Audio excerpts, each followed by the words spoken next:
Muy bien, vamos a dar inicio, hermanos. Vamos a hacer una oración antes de oremos a nuestro Dios.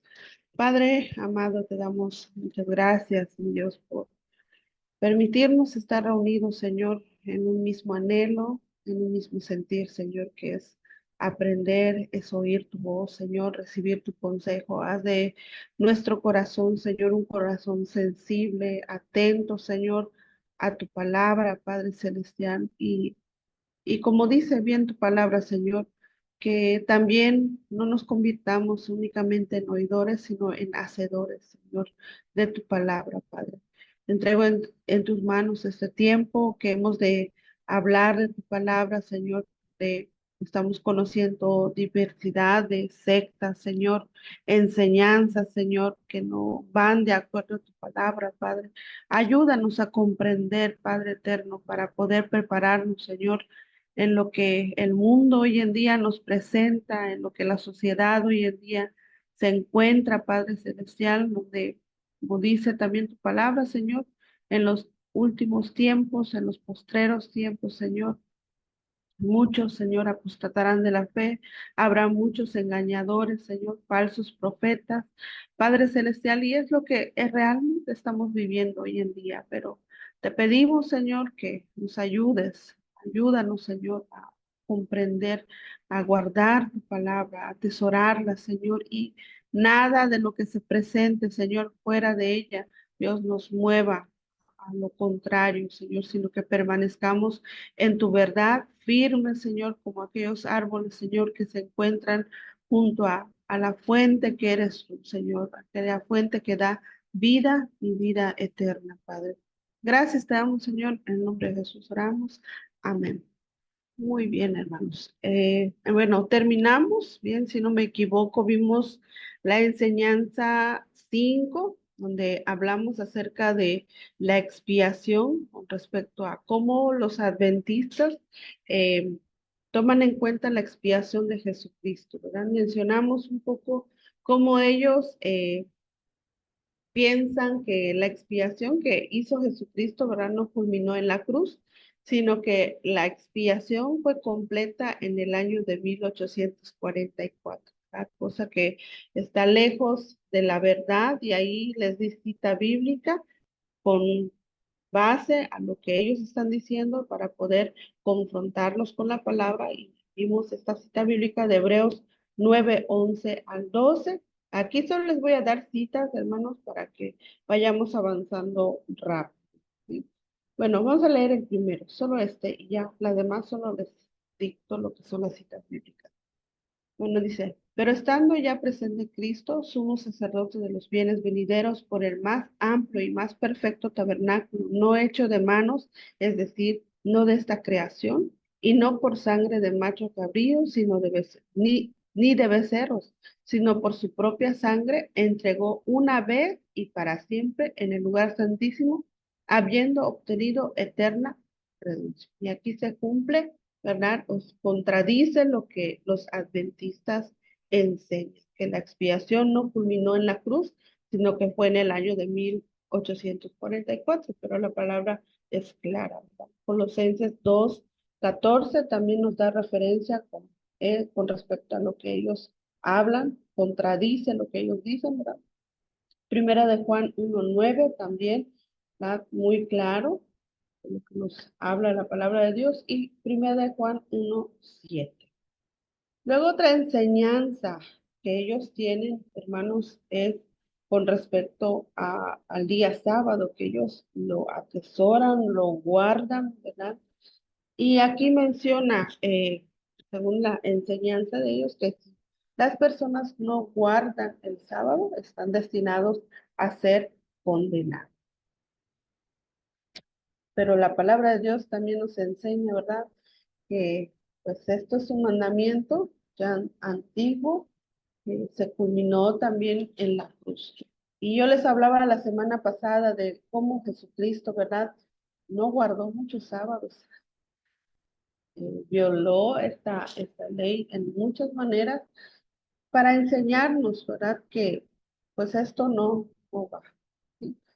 Juan 4:21 al 24. Jesús le dijo, Mujer, créeme que la hora viene cuando ni en este monte ni en Jerusalén adoraréis al Padre.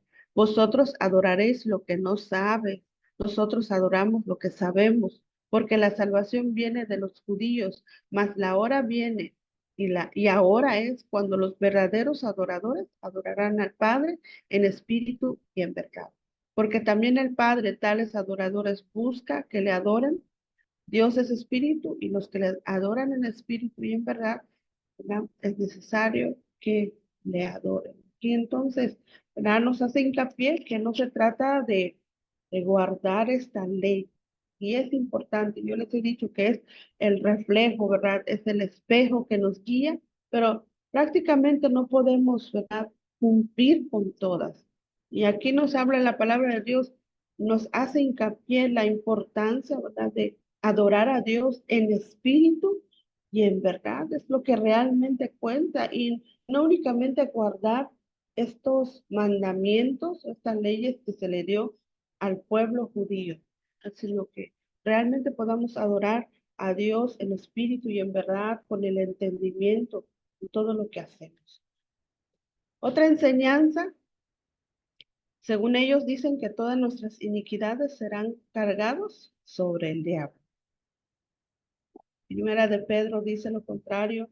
Primera de Pedro 2:24. Quien llevó él mismo nuestros pecados en su cuerpo sobre el madero para que nosotros, estando muertos a los pecados, vivamos a la justicia y por cuya herida fuisteis sanados. Entonces, yo pienso también ellos que ellos hacen hincapié que todas nuestras iniquidades serán cargadas sobre el diablo porque ellos no creen en la existencia del infierno. Entonces, cómo vamos a cargar con nuestra iniquidad e ir al infierno? Según ellos, no puede existir, no puede haber este lugar siendo Dios un Dios amoroso, ¿verdad? Entonces le echan toda la carga a Satanás. Pero la palabra de Dios, ¿verdad? El único quien llevó todas nuestras iniquidades, ¿verdad? Y que a través de él podemos ser salvos es por medio de Jesucristo. Y ahí también nos da otra cita bíblica para defender la sana doctrina, Juan 1:29 el Cordero de Dios. Dice, el siguiente día vio Juan a Jesús que venía a él y dijo, he aquí el Cordero de Dios que quita el pecado del mundo. Satanás no tiene la capacidad, hermanos, de quitar o de salvar a la humanidad. No puede. Solamente Jesucristo pudo hacerlo. Luego otra enseñanza, que las almas de los justos duermen cuando mueren y serán despertadas hasta la resurrección, que es el juicio final. Entonces ellos hablan del juicio, ¿verdad? De este juicio final, y donde ellos piensan que van a pertenecer a este juicio cuando, ¿verdad? Nosotros sí pensamos en un juicio final, pensamos que nosotros, bueno, los que ya se adelantaron, duermen, ¿verdad? Pero el día que el Señor venga serán realmente transformados y vamos a encontrarnos con Él y vamos a tener este juicio, pero no para condenación, sino para vida eterna.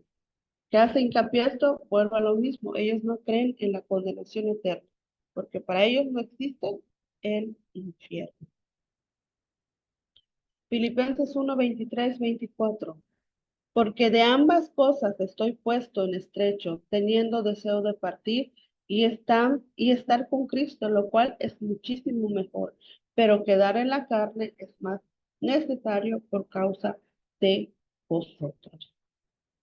Otra cita bíblica, 2 Corintios 5:1, porque sabemos que si nuestra morada terrestre, este tabernáculo, se deshiciere, tenemos de Dios un edificio, una casa, no hecha de manos, eterna, ¿no? En el cielo. Juan 4:1-3, 2 Corintios 5:2-8 y Lucas 16:19-31. Me contradicen también respecto a lo que ellos hablan de la muerte, también del juicio eterno. También enseñan, ¿verdad?, que Satanás y los demonios y todos los malos que lleguen a morir no serán aniquilados. ¿Qué dice la Biblia? Apocalipsis 14, 9 al 11. Y el tercer ángel lo siguió diciendo a gran voz: si alguno adorara a la bestia y a su imagen y recibe la marca en su frente o en su mano, él también beberá del vino de la ira de Dios que ha sido vaciada puro en el cáliz de su ira, y será atormentado con fuego y azufre delante de los santos ángeles y del Cordero. Y el humo de su tormento sube por los siglos de los siglos, y no tienen reposo de día y de noche los que adoran a la bestia y a su imagen, ni nadie que reciba la marca de su nombre. Y aquí aparece este juicio final, hermanos. La condenación eterna de la cual ellos hablan no existe. Si no existiera, entonces habría que quitarlo de la Biblia. Hacemos a Dios mentiroso, que nos habla claramente. Nos habla. Entonces los demonios, a todas aquellas que creen en este mal, en este demonio, en Satanás, habrá un juicio final para él. La cita bíblica, bueno, ya les di una, Apocalipsis 20:10, nos habla de cómo va a ser este lugar y de aquellos que se hacen amigos de Satanás. Bueno, hasta aquí culminamos respecto a la doctrina de eh, la secta de los adventistas. Okay. Voy a compartirles ahora la lección número 12, hermanos, que es la secta de la luz del mundo.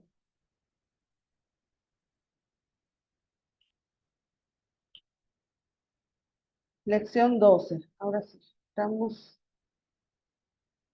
a la enseñanza de este grupo conocido, y para los que no sé si aquí hay de alumnos de Guadalajara, hermanos, allí está su templo más grande, la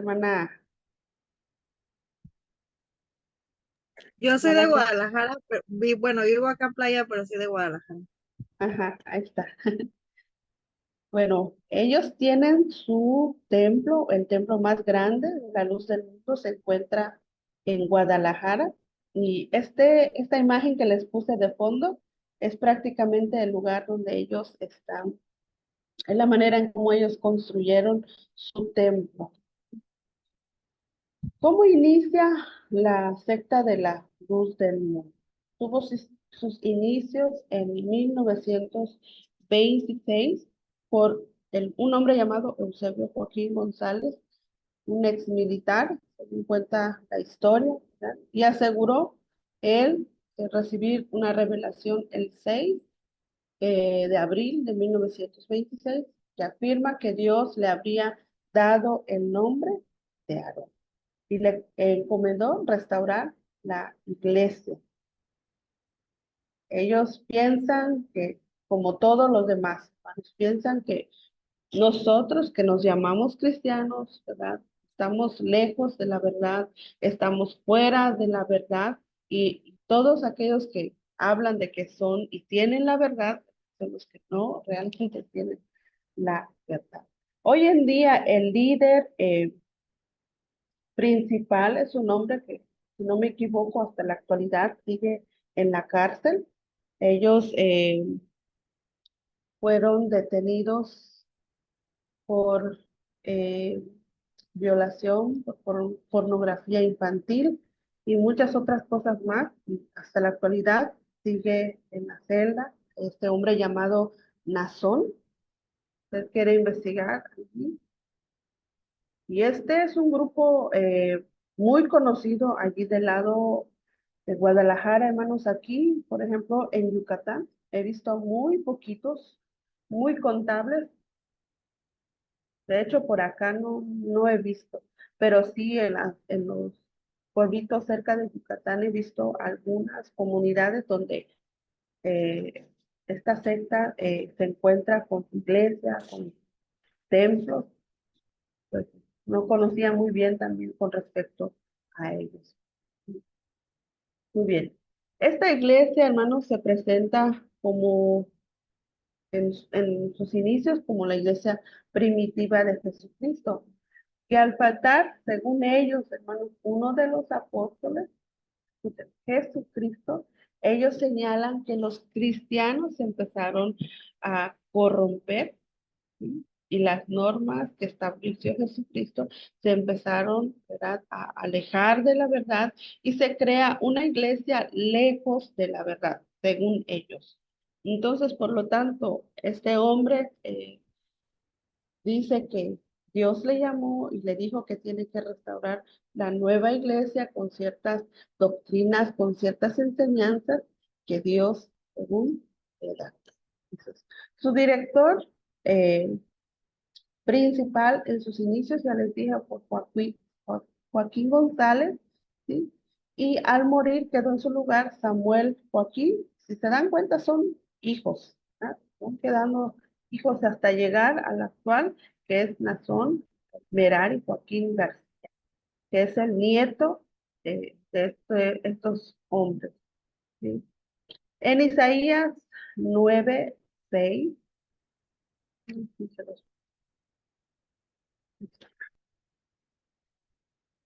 dice, porque un niño nos es nacido, hijo nos es dado, y el principado sobre su hombro se llamará su nombre admirable, consejero, Dios fuerte, Padre eterno, príncipe de paz. Ellos, hermanos, tienen a Nazón como su líder principal. Y este hombre, hermanos, llamado Nazón, en sus enseñanzas, le dijeron o le dijo a la congregación, que precisamente él era Aarón, ¿no? Que esa profecía de la cual se habla aquí en Isaías 9:6 se refiere a este hombre. Y si ustedes se dan cuenta, se contradice en primer lugar llamándose Aarón, ¿verdad? Y este hombre, hermano, se destaca incluso por la forma en cómo viste, con su velo, ropas largas, hermanos. La iglesia de esta secta tienen una doctrina muy estricta donde a la mujer no se le permite el uso, ¿verdad? Prácticamente como los musulmanes, de la cabeza hasta los pies, sin maquillaje y muy aislados de los demás. No pueden hacer amistad con los demás. Y siempre cuando son confrontados con su doctrina, prefieren cerrar puertas, entablar pláticas. Y hermanos, su esfuerzo también de tener tantos templos grandes, sabiendo, según acá, han construido bastantes templos en diferentes lugares de México. Y esta secta resalta mucho en México. Creo que allí en Argentina, no sé si son conocidos o en otros países, Perú, Colombia, no resaltan, pero en México esta secta es muy conocida, ¿sí? Esto surgió eh, en una iglesia apostólica de la fe en Cristo. De ahí se deriva esta secta, ¿no? En un movimiento pentecostal, según en Estados Unidos, una mujer empieza esto llamada Carmen Valenzuela, convertida al pentecostalismo y emigra a México y empezó a proclamar la reavivada fe pentecostal. Y de ahí empieza a surgir, ¿verdad?, de esta secta. Según cuenta la historia, y no quiero meterme mucho para no llevar mucho tiempo, ella tiene, bueno, tenía a su disposición dos de sus discípulos, y llamados, conocidos también como Saulo y Silas. Y estos hombres eran miembros de su iglesia y los empieza a llamar profetas, ¿sí? Y de ahí se empieza a comenzar, hermanos, y desde sus inicios, tuvo sus falsas enseñanzas. Uno llamando profetas personas que ¿verdad?, ni siquiera debían, dando enseñanza. hablando de que Dios, ¿verdad?, les da indicación, presentando una fe reavivada, pero pentecostal. Entonces, desde allí inicia mal, hermanos. Y este hombre llamado Eusebio, les digo que mientras él ve esta visión, se presenta a él mismo como un Aarón, ¿verdad?, llamado Aarón y restaurador de la iglesia primitiva. Este hombre murió, pero hasta la actualidad, siempre de la misma rama, de la misma familia, eh, ponen a sus líderes. Una de las características de esta organización, hermanos, es el triunfalismo de sus dirigentes, quienes manifiestan un profundo orgullo, o sea, están orgullosos por lo que son, por lo que hablan, por lo que son, por la denominación que son. Es como decir, ¿verdad? Aquí en México decimos de hueso colorado. Otra característica es que eh, tienen pretensión de ser una iglesia nacionalista. Son fanáticos anticatólicos, ya no se llevan con ellos. Ahora, ¿qué dice la Biblia con respecto a estos puntos? Esta es la semana conocida como la hermosa provincia, el lugar donde ellos se encuentran, es el templo, pero en sus alrededores viven todos los hermanos, se llaman, ¿verdad? Tratan de estar lo más cerca que puedan de este templo. Y ahí están las características de las cuales estoy hablando. Ahora, ¿qué dice la Biblia con respecto a los puntos que nos presentan? Segunda de Timoteo 2, 24 al 26. Porque el siervo del Señor no debe ser contencioso, sino amable para con todos, apto para enseñar, sufrido, con mansedumbre, corrija a los que se oponen, por si quizás Dios le conceda que se arrepientan para conocer la verdad y escapen del lazo del diablo y que están cautivos a voluntad de él. Entonces, el hecho de que ellos se hayan alejado de los católicos, ¿verdad?, son anticatólicos, dice acá, o sea, no se llevan con católicos pero ni de otra religión. Pero ¿cómo pretendemos alcanzar almas? ¿Cómo pretendemos llegar a otros si no convivimos con ellos? Es importante, ¿verdad? Que incluso hay iglesias de hermanos cristianos, que evitan a toda cosa tener comunicación con católicos, con otras denominaciones. El Señor no nos manda a hacer eso. El Señor nos manda a enseñar, a amarlos, a mostrarles ejemplo, a ser ejemplo, ¿verdad? Pero mostrando amor. Y aquí la palabra de Dios nos habla, ¿verdad? De cómo debemos conducirnos hacia ellos. Y aquí está la clave de cómo tratarlos. ¿Verdad? Con mansedumbre corrija a los que se oponen, por si quizá Dios les conceda que se arrepientan para conocer la verdad. ¿Sí? Entonces, ni orgullosos, ni de hueso colorado, ¿verdad? Es decir, yo pertenezco a casa de oración, ¿verdad?, de hueso colorado. Hablo la palabra, comparto la palabra con amor, me llevo con ellos, pero tengo una finalidad, que les llegue el mensaje de la palabra de Dios. Ahora, primera de Pedro 5, 1 al 3. Ruego a los ancianos que están entre vosotros, yo anciano también con ellos y testigo de los padecimientos de Cristo, que soy también partícipe de la gloria que será revelada, y apacentad la grey de Dios que está entre vosotros, cuidando de ella, no por fuerza, sino voluntariamente, no por ganancias deshonestas, sino con ánimo pronto, no como teniendo señorío sobre los que están a vuestro cuidado, sino siendo ejemplos de la ley. ¿Por qué presenta de esta manera la palabra de Dios?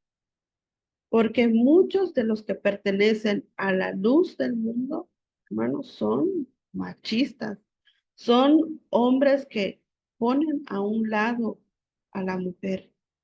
Las mujeres también ahí no pueden tener una posición más alta que el hombre. No pueden estar al mismo nivel. De hecho, ellas son puestas a un lado y usted nótelo. Cuando ellos tienen sus reuniones, las mujeres van de un lado y los hombres están en otro lado. Y los dirigentes son, hermano, realmente no solamente poseen un orgullo, sino que son prepotentes, son hombres que, ¿verdad? No dicen no a una cosa es que no aceptan corrección. Ahora, la palabra de Dios nos, ¿verdad? Nos hace hincapié de cómo nosotros debemos ser mansos, humildes, ¿verdad? Hay una característica. Ahí no les puse Filipenses 2:5 al 8. También está Primera de Pedro 5:1 al 3. Bueno, es el que leímos, sí, sí está. Y no, aquí, hermanos, en lo que leímos nos muestra un claro ejemplo, ¿verdad? De cómo nosotros debemos. Así como Pablo se presentó igualándose al mismo nivel. Yo, ah, perdón, Pedro, dice, ruego a los ancianos que están en vosotros, yo anciano también con ellos, ¿verdad? Aunque teniendo una posición diferente, él se puso al mismo nivel que los demás. Pues también la palabra de Dios nos habla, ¿verdad? No orgullosos, no contenciosos, no siendo pensando, ¿verdad? Al contrario, siempre tomando en cuenta al otro superior a nosotros mismos, ¿no? No más que otros.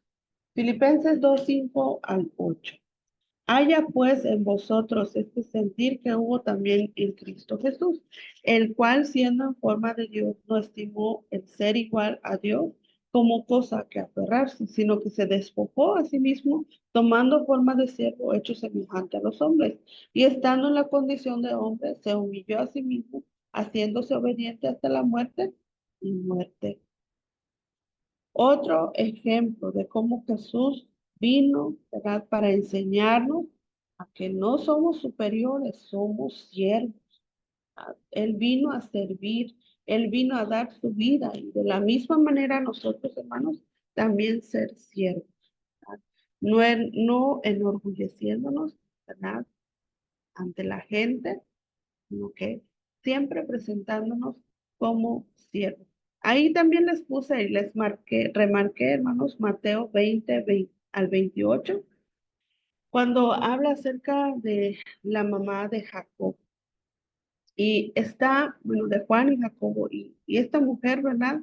Le dice a Jesús, acuérdate de ellos, pon uno a tu derecha y otro a tu izquierda, ¿verdad? Jesús, ¿qué le dice?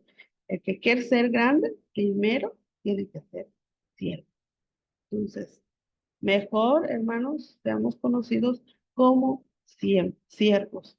Y estos, hermanos, hombres de la luz del mundo, enseñan todo lo contrario. Un siervo de Dios, perdón, dice la palabra que no puede ser altanero como ellos son, orgullosos. Nunca, hermanos, debemos permitir ni un poquito de esto en nuestra vida ni en la iglesia. Marcos 1:14 al 15. Después que Juan fue encarcelado, Jesús vino a Galilea predicando el evangelio del reino de Dios, diciendo, el tiempo se ha cumplido y el reino de Dios se ha acercado. Arrepentíos y creed en el evangelio. Se predica a Jesús, hermanos, como Salvador, pero, hermanos, cuando Él gobierna nuestra vida, Él es el rey, gobierna sobre nosotros una vez que creemos en Él. ¿Sí? Vamos a ver algunas otras doctrinas de estos hombres. Dice aquí una de las principales. La palabra de Dios no puede venir por otro conducto, sino por la boca del siervo de Dios. Y esto se refiere a este hombre llamado. Entonces, no puede provenir de la boca de nadie más. Y la palabra de Dios lo contradice. hermanos. Efesios 4, 11 al 12. Y él mismo constituyó a unos apóstoles, a otros profetas y a otros evangelistas, a otros pastores, maestros, a fin de perfeccionar a los santos para la obra del ministerio, para la edificación del cuerpo. Entonces, ¿no puede venir de otra boca? Claro que sí. Dios ha puesto diversidad en su pueblo. ¿Para qué? Para que se perfeccione la en los santos y en la obra del ministerio para la edificación del cuerpo, de la palabra de Dios. Entonces, Dios le da estos dones con este principal propósito, hacer que la iglesia crezca en el espíritu. Ok. Segunda Timoteo 2, 2. Dice, lo que has oído de mí ante muchos testigos, esto encarga a hombres fieles que sean idóneos para enseñar también a otros. Otra, ¿verdad? Cita bíblica que contradice lo que ellos hablan, de que únicamente puede venir de la boca de su líder llamado Nazón. No, aquí en la palabra de Dios nos enseña lo que han aprendido de mí y Timoteo, ¿verdad? Viene escuchando de su líder, ¿verdad? Lo que has oído de mí ante estos testigos, ante muchos testigos, también enséñale a otros para enseñar la palabra de Dios, la sana doctrina. Entonces, no es únicamente por la boca de un líder, sino que muchos podemos compartir la palabra de Dios, pero de una manera sana, de lo que hemos oído, de lo que ha venido desde hace mucho tiempo, desde la enseñanza de Jesucristo, de los apóstoles y de hombres que ha puesto en la actualidad, hombres fieles, como dice la palabra de Dios, también de eso habla. Otra doctrina dice, en Dios hay tres nombres, no una divinidad. Y esto es casi en todas las sectas, hermano, ¿verdad? Que muchos contradicen con respecto a la Trinidad. Y sí es cierto, ¿verdad? Recalco, la palabra Trinidad en sí no existe en la Biblia, pero sí nos enseña que existe, ¿verdad? Eh, el Padre, el Hijo, el Espíritu Santo, que son uno solo. Marcos, a veces, Mateo 28, 19. Por tanto, id y hacer discípulos a todas las naciones, bautizándolos en el nombre del Padre, del Hijo y del Espíritu. En sí no nos habla de la palabra Trinidad, pero existe, ¿no? Padre, Hijo y Espíritu Santo. Otra cita bíblica, Mateo 3, 16 al 17. Y Jesús, después que fue bautizado, subió luego del agua, y aquí los cielos fueron abiertos, y vio el Espíritu de Dios que descendía como paloma, y venía sobre él, y hubo una voz de los cielos que decía, este es mi Hijo amado, en quien tengo complacencia. Aquí es este pasaje, vamos a ver nuevamente, vemos tres personas, ¿verdad?, que actúan diferentes, se manifiestan de diferente forma. Este grupo de personas que conocemos como la Trinidad. Juan 14, 16 al 17. Y yo rogaré al Padre, y os dará un consolador, que es el Espíritu Santo, para que esté con vosotros para siempre. Y el Espíritu de verdad, al cual el mundo no puede recibir porque no le ve ni le conoce, pero vosotros le conocéis, porque mora con vosotros y está en vosotros. ¿No? Entonces, actúan de diferentes formas, pero son la misma persona.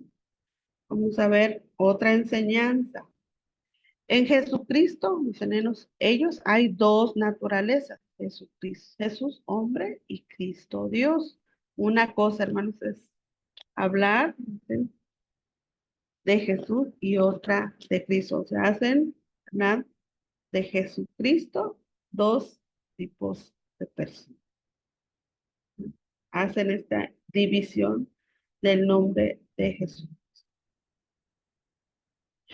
Y sí, la palabra, los que han visto apologética, ¿verdad? Hace hincapié con respecto al nombre de Jesucristo. Jesús, ¿verdad? Siendo la persona humana, Cristo en la parte divina, pero son uno solo, no son diferentes. Jesús, Cristo, son el mismo. Lucas 1, 30 al 36.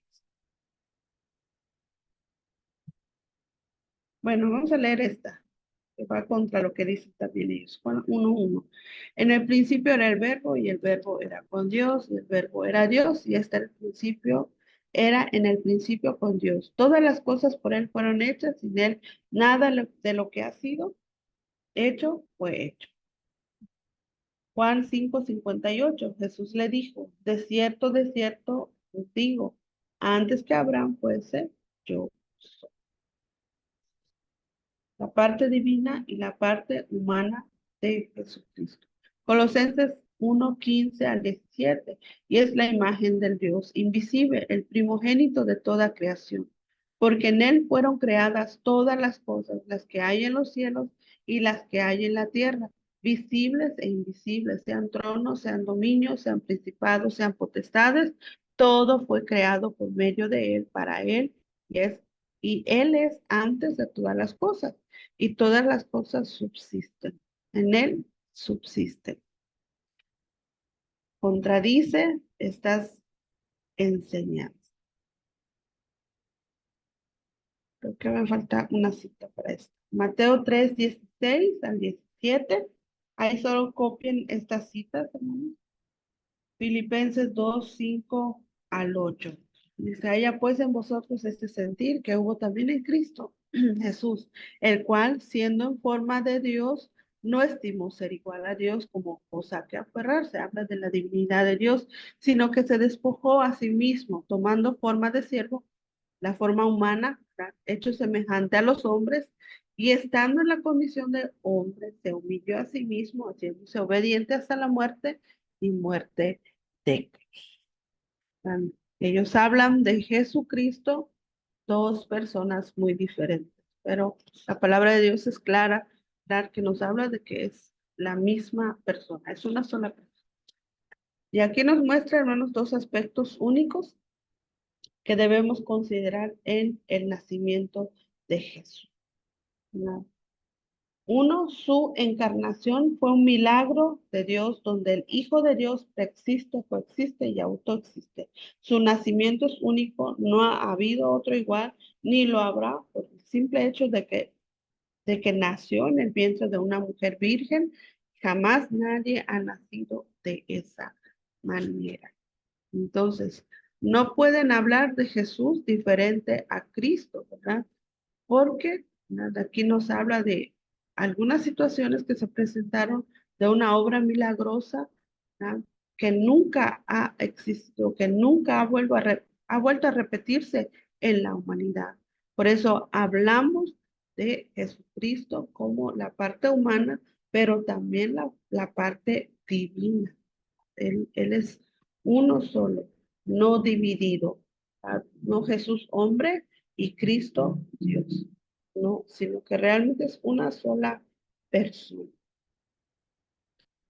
Otra enseñanza o doctrina que ellos presentan es que para ser ministro debes estar casado. Y a Timoteo, cuando se le dio la responsabilidad, hermanos, era un muchacho, nada que ver. La enseñanza no nos enseña diferente a esto. Primera Timoteo 3:12 contradice lo que ellos hablan, pero es necesario que los obispos primero sea irreprensible, marido de una sola mujer, sobrio, prudente, decoroso, hospedador, apto para enseñar. Aquí sí se le da indicación a Timoteo, pero para escoger a estos hombres. Aunque podemos ver en la historia de la palabra de Dios, hermanos, que existieron muchos hombres que enseñaron la palabra de Dios, que no estaban cansados, ¿no? no tenían responsabilidad de esposo o marido, sino que aquí da indicaciones a Timoteo de la manera en cómo iba a escoger al grupo de apoyo. Están casados, pues que sean irreprensibles, sean marido de una sola mujer. Y cuando habla de eso, no es que necesariamente tengan que estar, sino que también los jóvenes pueden optar por tener una responsabilidad en el liderazgo de la iglesia, ¿no? Según 1 Corintios 7, 7 al 9. Quisiera más bien que todos los hombres fuesen como yo, pero cada uno tiene su propio don de Dios. Uno a la verdad de un modo y de otro, y otro de otro. Digo, pues los solteros y las viudas, qué bueno que les fuera a quedarse como yo. Pero si no tienen don de contingencia, cásense, pues mejor es casarse que estarse quemando. Aquí el apóstol Pablo nos hablando, ¿verdad? Pues tampoco estaba casado en ese momento. Luego, otra doctrina. Se debe exaltar al hermano Aarón, hombre llamado Nazón, en el mes de agosto, con cantos, flores, oraciones, pues dicen que él no está muerto. Y no solo Nazón, sino que aquel hombre que inició esta secta, hermanos, que aunque esté muerto, hay que recordar en sus fechas, ¿verdad? Y darle honor a esta persona que ha muerto. Pero la palabra de Dios contradice esto también, hermanos, porque aquí, ¿qué están haciendo? Idolatría. ¿No? Están mostrando idolatría. 1 Corintios 10, 14. Por tanto, amados míos, huid de la idolatría. Hacen idolatría en el hombre. Es 1 Corintios 10, 14, Deuteronomios 18, 11 al 12. Ni encantador, dice, ni adivino, ni mago, ni quien consulte a los muertos, porque es abominación para con Jehová cualquiera que hace estas cosas, y por estas abominaciones Jehová tu Dios echa estas naciones de delante de ti. Entonces ahí está la regla, ¿verdad? Para poder contradecir lo que ellos están enseñando. Otra doctrina, hermanos, que tienen, bueno, sus rígidas normas que representan al grupo de personas. Son normas que tienen que llevar estrictamente, uno, su estudio diario en los templos. Y aquí, hermanos, para nosotros no son normas, o sea, que tengamos que hacer porque sí, sino que cuando nosotros conocemos al Señor por voluntad propia, debemos hacerlo. Tener un estudio constante de la palabra de Dios debe ser en amor, no sometiéndonos a reglas, a normas que debamos llevar, sino por voluntad propia lo hacemos, porque es importante para nuestra vida. Otra de sus normas es con respecto a la vestimenta de la mujer, ¿verdad? Velo, se tapan todo lo que es cabeza, manga larga, faldas largas. Y en los templos dice hombres de un lado, las mujeres del otro. Es decir, así hacen una separación. Está prohibido escuchar música, diferentes actividades recreativas, educación rígida desde la niñez. No tenían mucha libertad para poder incluso enseñarle a los hijos, sino que habían reglas, existen reglas que deben llevar para que sus niños crezcan en esas enseñanzas. Y aquí habla de compromisos políticos. Ellos tienen, pues, eso que la libertad de poder entrar, meterse a estos grupos políticos, tienen una restricción. Y sí, vemos en la palabra de Dios, ¿verdad? Que existen hombres también que se levantaron en la Biblia, que ocuparon puestos importantes como José, ¿verdad? Pero con un principal propósito, salvar ayudar a su nación como Esther. Hoy en día, hermanos, ¿verdad? Hombres empiezan bien, pero luego se corrompen. Entonces, es mejor, ¿verdad? Decirle no. Bueno, hasta aquí creo que culminamos con la enseñanza de la luz del mundo. Quedan 5 minutos. Bueno, se nos fue el tiempo también aquí, hermanos. Solo para terminar. Ellos dicen, hermanos, que el hermano Aarón y Samuel son apóstoles y lo hacen en realidad a la manera de elevarlos tanto para ponerlos al nivel de Jesús. Con todo lo que ya vimos, hermanos, en cierta manera, ¿verdad? Muestran que quieren poner a su líder al mismo grado que Jesucristo. De hecho, tienen en su himnario de la luz del mundo, si ustedes tienen la oportunidad de escuchar esta canción o este himno, dice la letra, para el mundo qué gran bendición en su vientre nos trajo como María, para el hombre un gran Salvador, el apóstol de Dios elegido. Y hablan de Aarón, hablan de su líder. Y dice, cuando Samuel regresó de una de sus giras al extranjero, entró a la colonia manejando un carro blanco en esa imagen que les mostré, convertible, y toda la gente salió a recibirlo con palmas en las manos, moviéndolas de un lado al otro y clamando, bendito el que viene en el nombre del Señor. Y esto no es mentira, hermanos, es algo que ellos practicaron, es algo que ellos hicieron, ¿no? Poniéndolo al mismo nivel que Jesucristo, todas las acciones que Cristo hizo, ¿no? Repitiéndola con su líder. También en su himnario tienen una canción que dice de esta manera, ¿cómo te amo, Samuel? A ti, estoy contento, Samuel, por ti, porque tú cuidas mi vida, porque tú cuidas mi alma, porque tú cuidas cuerpo del alma. Búsquenlo en el himnario pues, de la luz del mundo, ahí está. Entonces, es una doctrina, es una secta, hermanos, porque contradicen lo que dice la palabra de Dios. Bueno, pues vamos a dejarlo hasta aquí, hermanos, con esta enseñanza. Andaba revisando un poco el temario. Voy a poner